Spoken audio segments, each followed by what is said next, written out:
Hello, everybody. Welcome to Thursday. The S&P 500 was down 1% today. Kind of a wild day altogether. Started with the earnings report last night from Meta. Basically, the market's starting to see the big expenses coming through for this AI data center build out and other expenses. And of course, there's no revenue from those yet. Most of the times, they're just trying to build out and get ready to create something. And that obviously costs some money. And so Meta was down 11% today in the end. And of course, that kind of bled through to a lot of the other stocks because if, that's happening to Meta, it could be happening to the others. If you look at the QQQ, which is the top 100, has a lot more concentration in those big tech stocks. It was actually down closer to 1.5% today. Uh, versus the equal weight S&P 500, where you kind of assign an equal amount all the way across, was only down 0.45%. So it was really kind of concentrated in this area revolving around what's happening with Meta. Now, after hours today, Amazon soaring based on their earnings. Microsoft is going to. So I think tomorrow will probably be better. I will say that during this week, when these big companies announce, there's five of the seven that announce, of the big seven that announced this week, you generally will see a lot more volatility. And I would say the volatility, in my experience, has been a little bit more to the downside.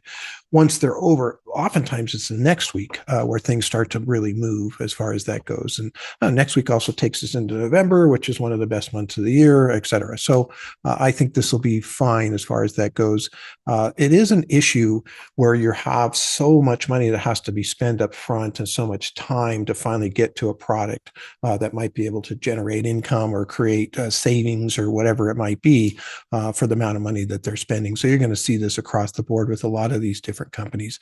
It's also an issue because when things start to soften up, like in 2022, a lot of these companies pulled back on their data center build outs and those types of things. Again, these are companies that want to be able to increase their earnings, every single quarter, and they can't be spending, tons of money on these data centers when the economy is falling and revenues might be falling like they did in 2022. So that kind of exaggerates some of these downturns as far as that goes. But that's not happening at the moment. Economy's still doing okay. Things will be fine for Meta, I believe, also as far as that goes. So that's what was really the big driver today was the tech stock piece. But the part that was kind of buried by all the tech stock movement today because of the earnings reports was really the agreement that Trump had with China. He actually lowered the tariffs altogether, which is what I've been saying for a while. He was threatening to raise them, a few weeks ago, and I kept saying I don't think they're going to be able to raise them. I mean, you have to do it as a threat, and that kind of thing, just so you can try to get something. But they have a deal.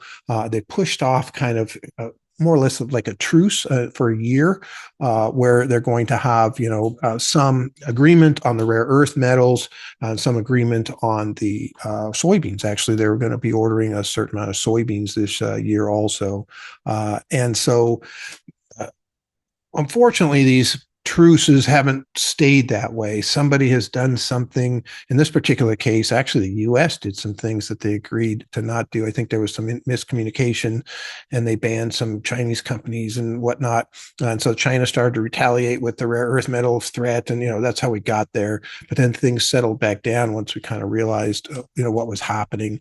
But I do think that lower tariffs in China are a good thing in total. Most of the cost of these tariffs is being borne by U.S. companies or U.S. consumers. So lowering that will, I think, help, offset some of the impact that these tariffs are going to have really next year as they start to really come through in full effect. So I would bet, though, that this isn't the last, blow up we're going to see over this, just because China is still paying a higher tariff by quite a bit over a lot of the other countries in the world. And I think they still would like to use some of their leverage to kind of work out some deals. And again, they have enough leverage. I think they can get there. So anyway, kind of an interesting day altogether. I wouldn't worry too much about this particular drop. I bet you the dip buyers start to come in. And again, Amazon reported here after hours that stock's doing well. Maybe it goes the other way, with thoughts about what might be happening and what have you too. So I think, we're heading into the very end of the quarter where you often get some volatility as all of these big funds, sorry, not the end of the quarter, end of the month, you get these big funds that are starting to rebalance. And so we can get, some volatility. Maybe it'll be soft tomorrow too, but I bet you anything it starts to kick up here in November. Most of the things are still in place. We don't have enough negatives out there. The one big negative that seems to really drive the market is the China situation. It got better today, so I think that's not a bad thing. So, anyway, that's what's happening today. I look forward to seeing you tomorrow. We're going to do the show tomorrow. Talk Money with Tom from 12:15 to 1, and we will, be there to answer live questions. Feel free on YouTube. You can look us up and join us if you'd like. Look forward to seeing you then. Thank you very much.